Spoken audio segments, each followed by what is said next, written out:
A Christmas Carol. A Christmas Carol, in prose, being a ghost story of Christmas, commonly known as A Christmas Carol, is a novella by Charles Dickens, first published in London by Chapman and Hall in 1843, and illustrated by John Leech. A Christmas Carol recounts the story of Ebenezer Scrooge, an elderly miser who is visited by the ghost of his former business partner Jacob Marley and the spirits of Christmas past, present, and yet to come. After their visits, Scrooge is transformed into a kinder, gentler man.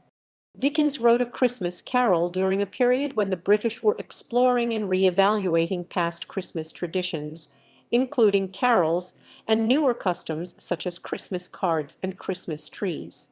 He was influenced by the experiences of his own youth and by the Christmas stories of other authors, including Washington Irving and Douglas Jerrold. Dickens had written 3 Christmas stories prior to the novella, and was inspired following a visit to the Field Lane Ragged School, one of several establishments for London's street children. The treatment of the poor and the ability of a selfish man to redeem himself by transforming into a more sympathetic character are the key themes of the story.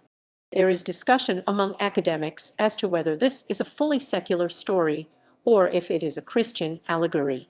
Published on 19 December, the first edition sold out by Christmas Eve. By the end of 1844, 13 editions had been released. Most critics reviewed the novella favorably. The story was illicitly copied in January 1844. Dickens took legal action against the publishers, who went bankrupt, further reducing Dickens's small profits from the publication. He went on to write 4 other Christmas stories in subsequent years. In 1849, he began public readings of the story, which proved so successful he undertook 127 further performances until 1870, the year of his death. A Christmas Carol has never been out of print and has been translated into several languages. The story has been adapted many times for film, stage, opera, and other media. A Christmas Carol captured the zeitgeist of the mid-Victorian revival of the Christmas holiday. Dickens had acknowledged the influence of the modern Western observance of Christmas and later inspired several aspects of Christmas, including family gatherings, seasonal food and drink, dancing, games, and a festive generosity of spirit. Plot. The book is divided into 5 chapters, which Dickens titled Staves. Stave 1. A Christmas Carol opens on a bleak, cold Christmas Eve in London, 7 years after the death of Ebenezer Scrooge's business partner, Jacob Marley. Scrooge, an aging miser, dislikes Christmas and refuses a dinner invitation from his nephew Fred, the son of Fan, Scrooge's dead sister. He turns away 2 men who seek a donation from him to provide food and heating for the poor, and only grudgingly allows his overworked, underpaid clerk, Bob Cratchit, Christmas Day off with pay to conform to the social custom. That night Scrooge is visited at home by Marley's ghost, who wanders the earth entwined by heavy chains and money boxes forged during a lifetime of greed and selfishness. Marley tells Scrooge that he has a single chance to avoid the same fate. He will be visited by 3 spirits and must listen or be cursed to carry much heavier chains of his own. Stave 2. The first spirit, the ghost of Christmas past, takes Scrooge to Christmas scenes of Scrooge's boyhood, reminding him of a time when he was more innocent. The scenes reveal Scrooge's lonely childhood at boarding school, his relationship with his beloved sister Fan, and a Christmas party hosted by his first employer, Mr. Fezziwig, who treated him like a son.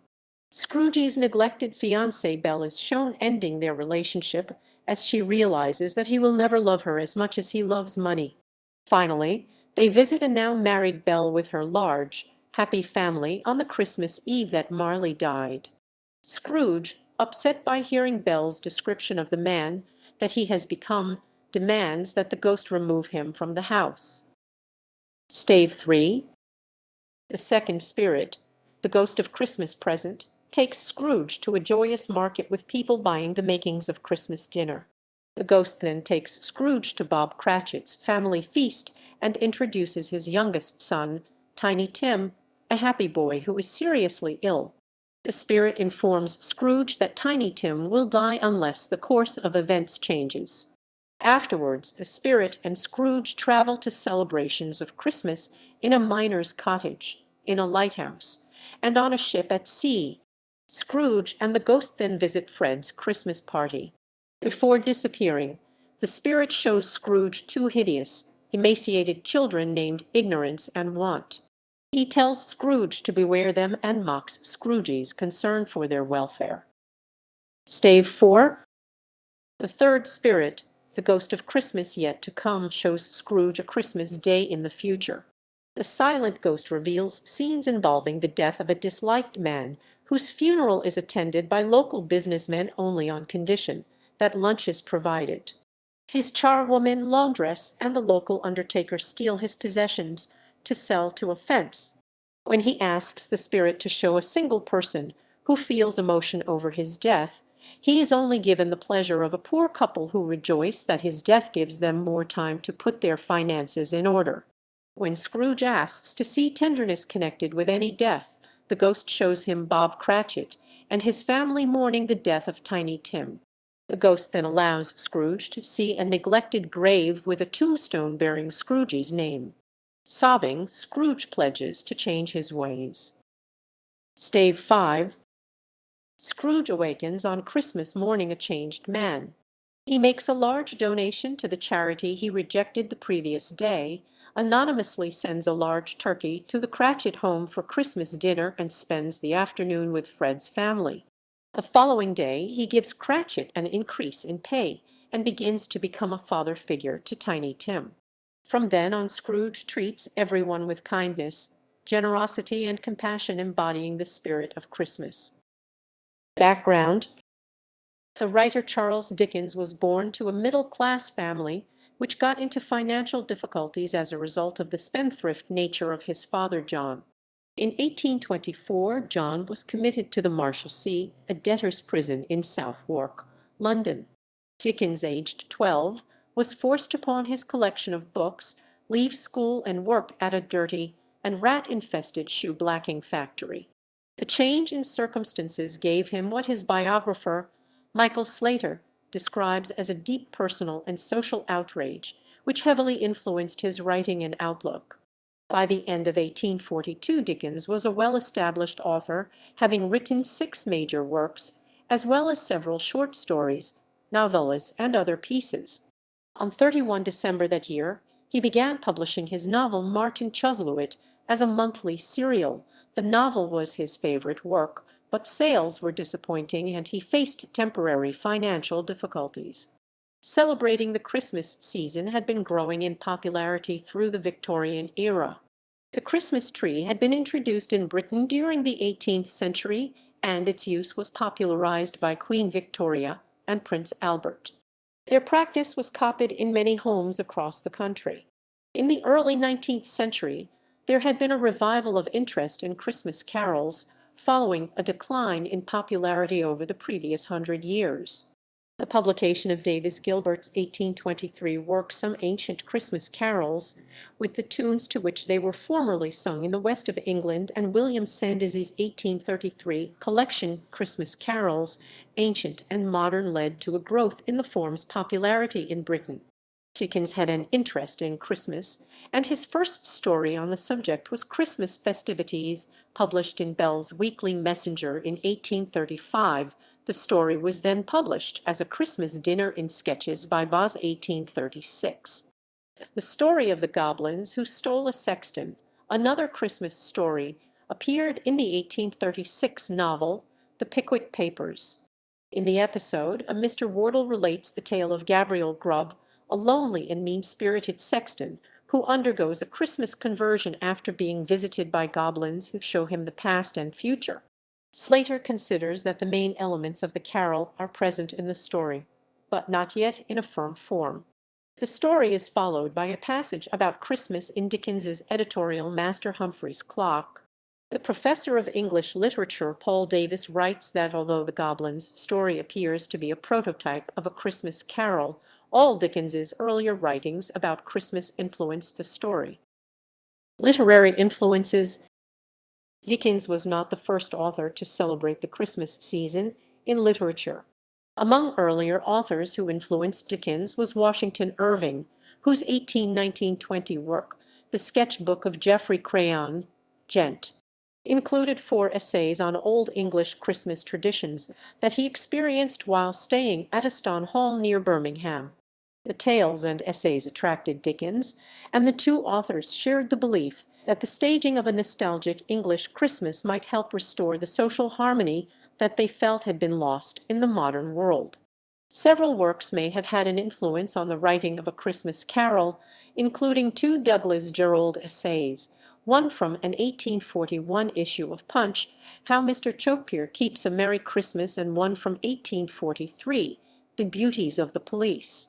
More broadly, Dickens was influenced by fairy tales and nursery stories, which he closely associated with Christmas because he saw them as stories of conversion and transformation. Social influences. Dickens was touched by the lot of poor children in the middle decades of the 19th century. In early 1843, he toured the Cornishton mines, where he was angered by seeing children working in appalling conditions. The suffering he witnessed there was reinforced by a visit to the Field Lane Ragged School, one of several London schools set up for the education of the capital's half-starved, illiterate street children.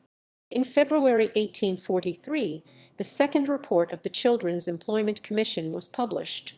It was a parliamentary report exposing the effects of the Industrial Revolution upon working-class children. Horrified by what he read, Dickens planned to publish an inexpensive political pamphlet tentatively titled An Appeal to the People of England, on behalf of the poor man's child, but changed his mind, deferring the pamphlet's production until the end of the year. In March he wrote to Dr. Southwood Smith, one of the 4 commissioners responsible for the second report, about his change in plans. You will certainly feel that a sledge-hammer has come down with 20 times the force, 20,000 times the force I could exert by following out my first idea.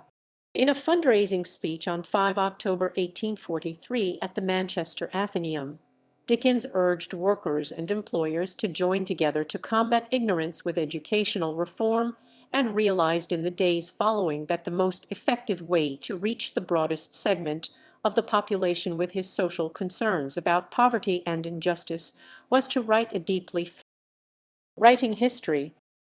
By mid-Minus 1843 Dickens began to suffer from financial problems. Sales of Martin Chuzzlewit were falling off, and his wife Catherine was pregnant with their 5th child. Matters worsened when Chapman and Hall, his publishers, threatened to reduce his monthly income by £50 if sales dropped further. He began A Christmas Carol in October 1843. Michael Slater, Dickens's biographer, describes the book as being written at white heat. It was completed in 6 weeks, the final pages being written in early December. He built much of the work in his head, while taking nighttime walks of 15 to 20 miles 24 to 32 km around London. Dickens's sister-in-law wrote how he wept, and laughed, and wept again, and excited himself in a most extraordinary manner, in composition. Slater says that A Christmas Carol was intended to open its readers' hearts towards those struggling to survive on the lower rungs of the economic ladder, and to encourage practical benevolence, but also to warn of the terrible danger to society created by the toleration of widespread ignorance and actual want among the poor. George Krugschank, the illustrator who had earlier worked with Dickens on sketches by Boz 1836 and Oliver Twist 1838, introduced him to the caricaturist John Leech. By 24 October Dickens invited Leech to work on A Christmas Carol, and 4 hand-colored etchings and 4 black and whitewood engravings by the artist accompanied the text. Dickens's handwritten manuscript of the story does not include the sentence in the penultimate paragraph. Characters. The central character of A Christmas Carol is Ebenezer Scrooge, a miserly London-based businessman, described in the story as a squeezing, wrenching, grasping, scraping, clutching, covetous old sinner. Kelly writes that Scrooge may have been influenced by Dickens's conflicting feelings for his father, whom he both loved and demonized. This psychological conflict may be responsible for the two radically different Scrooges in the tale, one a cold, stingy and greedy semi-recluse, the other a benevolent, sociable man. The professor of English literature Robert Douglas Fairhurst considers that in the opening part of the book covering young Scrooge's lonely and unhappy childhood, Scrooge could also be based on two misers, the eccentric John Elwes MP or Jemmy Wood, the owner of the Gloucester Old Bank and also known as the Gloucester Miser.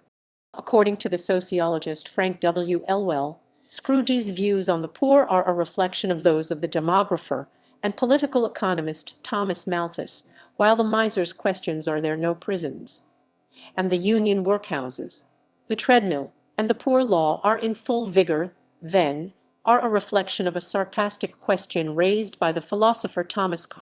Peter Ackroyd, Dickens's biographer, sees similarities between the character and the elder Martin Chuzzlewit character. Although the miser is a more fantastic image than the Chuzzlewit patriarch, Ackroyd observes that Chuzzlewit's transformation to a charitable figure. Douglas Fairhurst sees that the minor character Gabriel Grubb from the Pickwick Papers was also an influence when creating Scrooge. Scrooge's name came from a tombstone Dickens had seen on a visit to Edinburgh. The grave was for Ebenezer Lennox Scroggie, whose job was given as a mealman, a corn merchant. Dickens misread the inscription as mean man. When Dickens was young he lived near a tradesman's premises with the sign Gudge and Marney, which may have provided the name for Scrooge's former business partner. For the chained Marley, Dickens drew on his memory of a visit to the Western Penitentiary in Pittsburgh, Pennsylvania, in March 1842, where he saw and was affected by seeing fettered prisoners. For the character Tiny Tim, Dickens used his nephew Henry, a disabled boy who was 5 at the time A Christmas Carol was written. The two figures of want and ignorance sheltering in the robes of the ghost of Christmas present were inspired by the children Dickens had seen on his visit to a ragged school in the East End of London. Themes. The transformation of Scrooge is central to the story. Davis considers Scrooge to be a protean figure always in process of reformation. Kelly writes that the transformation is reflected in the description of Scrooge, who begins as a two-dimensional character, but who then grows into one who possesses an emotional depth and a regret for lost opportunities. Some writers, including Grace Moore, the Dickens scholar, consider that there is a Christian theme running through A Christmas Carol, and that the novella should be seen as an allegory of the Christian concept of redemption. Dickens's biographer, Claire Tomalin, sees the conversion of Scrooge as carrying the Christian message that even the worst of sinners may repent and become a good man. Dickens's attitudes towards organized religion were complex. He based his beliefs and principles on the New Testament. Dickens's statement that Marley had no bowels is a reference to the bowels of compassion mentioned in the first epistle of John. Other writers, including Kelly, consider that Dickens put forward a secular vision of this sacred holiday. The Dickens scholar John O. Jordan argues that A Christmas Carol shows what Dickens referred to in a letter to his friend John Forster as his carol philosophy: cheerful views, sharp anatomization of humbug, jolly good temper. From a secular viewpoint, the cultural historian Penristad suggests that Scrooge's redemption underscores the conservative, individualistic, and patriarchal aspects of Dickens's carol philosophy of charity and altruism.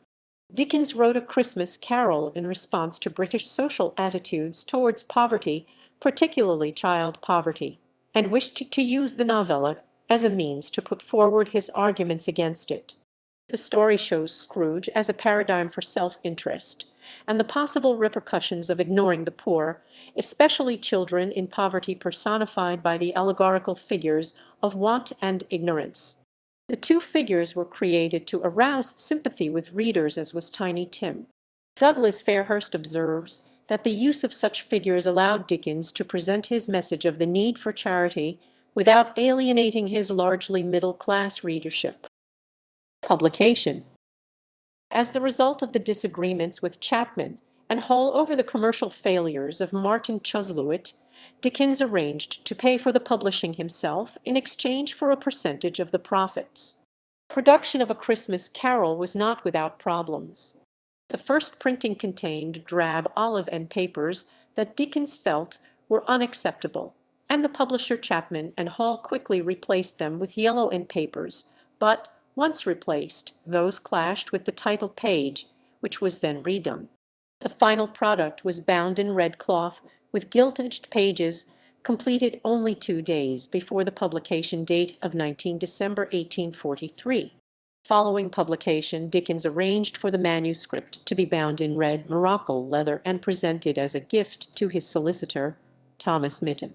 Priced at 5 shillings, equal to £25 in 2021 pounds, the first run of 6,000 copies sold out by Christmas Eve. Chapman and Hall issued second and third editions before the new year, and the book continued to sell well into 1844. By the end of 1844, 11 more editions had been released. Since its initial publication, the book has been issued in numerous hardback and paperback editions, translated into several languages, and has never been out of print. It was Dickens's most popular book in the United States, and sold over 2 million copies in the 100 years following its first publication there. The high production costs upon which Dickens insisted led to reduced profits, and the first edition brought him only £230, equal to £23,000 in 2021 pounds, rather than the £1,000, equal to £100,000. A year later, the profits were only £744, and Dickens was deeply disappointed. Reception. According to Douglas Fairhurst, contemporary reviews of A Christmas Carol were almost uniformly kind. The Illustrated London News described how the story's impressive eloquence, its unfeigned lightness of heart, its playful and sparkling humor, its gentle spirit of humanity all put the reader in good humor with ourselves, with each other, with the season, and with the author. The critic from the Athenaeum, the literary magazine, considered it a tale to make the reader laugh and cry, to open his hands and open his heart to charity even toward the uncharitable. A dainty dish to set before a king. William Makepeace Thackeray, writing in Fraser's Magazine, described the book as a national benefit, and to every man or woman who reads it a personal kindness. The last 2 people I heard speak of it were women, neither knew the other or the author, and both said, by way of criticism, "God bless him," the poet Thomas Hood, in his own journal. The reviewer for Tate's Edinburgh Magazine, Theodore Martin, who was usually critical of Dickens's work, spoke well of A Christmas Carol, noting it was a noble book, finely felt and calculated to work much social good. After Dickens's death, Margaret Oliphant deplored the turkey and plum pudding aspects of the book, but admitted that in the days of its first publication it was regarded as a new gospel, and noted that the book was unique in that it made people behave better.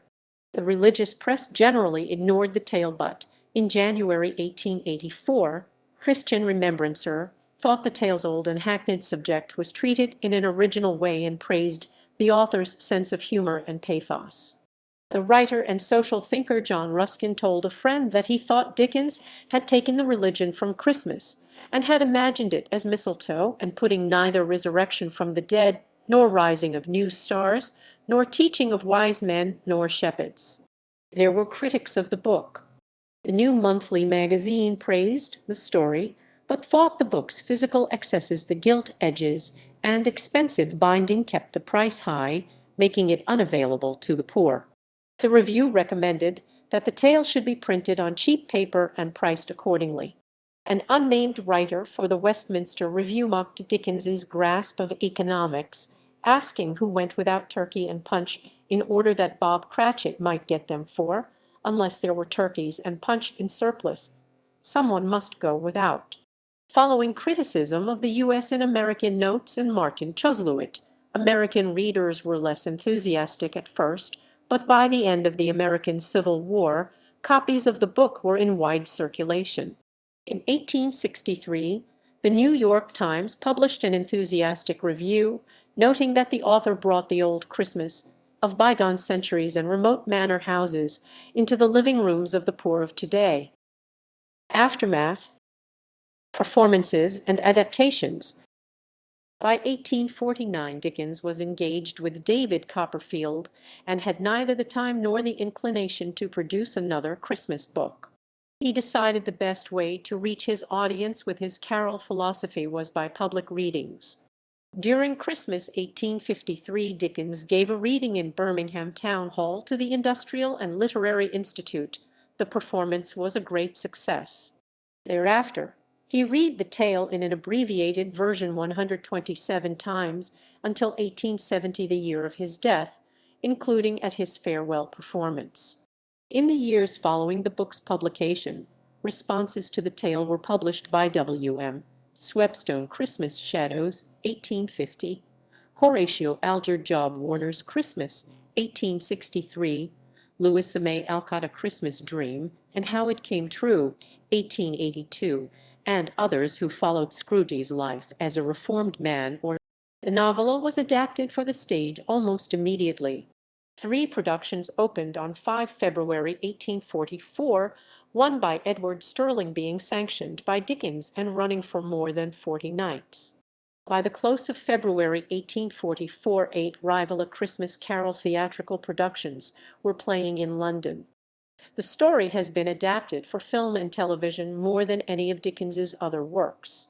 In 1901 it was produced as Scrooge, or Marley's Ghost, a silent black and white British film. It was one of the first known adaptations of a Dickens work on film, but it is now largely lost. The story was adapted in 1923 for BBC Radio. The story has been adapted to other media including opera, ballet, animation, stage musicals, and a BBC mime production starring Marcel Marceau. Davis considers the adaptations have become better remembered than the original. Some of Dickens's scenes, such as visiting the miners and lighthouse keepers, have been forgotten by many, while other events often added, such as Scrooge visiting the Cratchits on Christmas Day, are now thought by many to be part of the original story. Accordingly, Davis distinguishes between the original text and the remembered version. Legacy. The phrase Merry Christmas had been around for many years. The earliest known written use was in a letter in 1534, but Dickens's use of the phrase in A Christmas Carol popularized it among the Victorian public. The exclamation "Bah, humbug!" entered popular use in the English language as a retort to anything sentimental or overly festive. The name Scrooge became used as a designation for a miser, and was added to the Oxford English Dictionary as such in 1982. In the early 19th century, the celebration of Christmas was associated in Britain with the countryside and peasant revels, disconnected to the increasing urbanization and industrialization taking place. Davis considers that in A Christmas Carol, Dickens showed that Christmas could be celebrated in towns and cities, despite increasing modernization. The modern observance of Christmas in English-speaking countries is largely the result of a mid-Victorian revival of the holiday. The Oxford movement of the 1830s and 1840s had produced a resurgence of the traditional rituals and religious observances associated with Christmastide, and with A Christmas Carol, Dickens captured the zeitgeist while he reflected and reinforced his vision of Christmas. Dickens advocated a humanitarian focus of the holiday, which influenced several aspects of Christmas that are still celebrated in Western culture, such as family gatherings, seasonal food and drink, dancing, games, and a festive generosity of spirit. The historian Ronald Hutton writes that Dickens linked worship and feasting within a context of social reconciliation. The novelist William Dean Howells, analyzing several of Dickens's Christmas stories, including A Christmas Carol, considered that by 1891 the pathos appears false and strained, the humor largely horseplay, the characters theatrical, the joviality pumped, the psychology commonplace, the sociology alone funny. The writer James Joyce considered that Dickens took a childish approach with A Christmas Carol to produce a gap between the naive optimism of the story and the realities of life at the time. Ruth Glancy, a professor of English literature, states that the largest impact of A Christmas Carol was the influence felt by individual readers. In early 1844, the Gentleman's Magazine attributed a rise of charitable giving in Britain to Dickens's novella. In 1874, Robert Louis Stevenson, after reading Dickens's Christmas books, vowed to give generously to those in need, and Thomas Carlyle expressed a generous hospitality by hosting 2 Christmas dinners after reading the book. In 1867, one American businessman was so moved by attending a reading that he closed his factory on Christmas Day and sent every employee a turkey, while in the early years of the 20th century Maud of Wales, the Queen of Norway, sent gifts to London's crippled children signed with Tiny Tim's love. On the novella, the author G.K. Chesterton wrote the beauty and blessing of the story lie in the great furnace of real happiness that glows through Scrooge and everything around him. Whether the Christmas visions would or would not convert Scrooge, they convert us. Davis, analyzing the changes made to adaptations over time, sees changes to the focus of the story. While Dickens's Victorian audiences would have viewed the tale as a spiritual but secular parable, in the early 20th century it became a children's story, read by parents who remembered their parents reading it when they were younger. In the lead up to and during the Great Depression, Davis identifies that while some see the story as a denunciation of capitalism, most read it as a way to escape oppressive economic realities. The film versions of the 1930s were different in the UK and US. British-made films showed a traditional telling of the story, while US-made works showed Cratchit in a more central role, escaping the depression caused by European bankers and celebrating what Davis calls the Christmas of the common man. In the 1960s, Scrooge was sometimes portrayed as a Freudian figure wrestling with his past. By the 1980s, he was again set in a world of depression and economic uncertainty.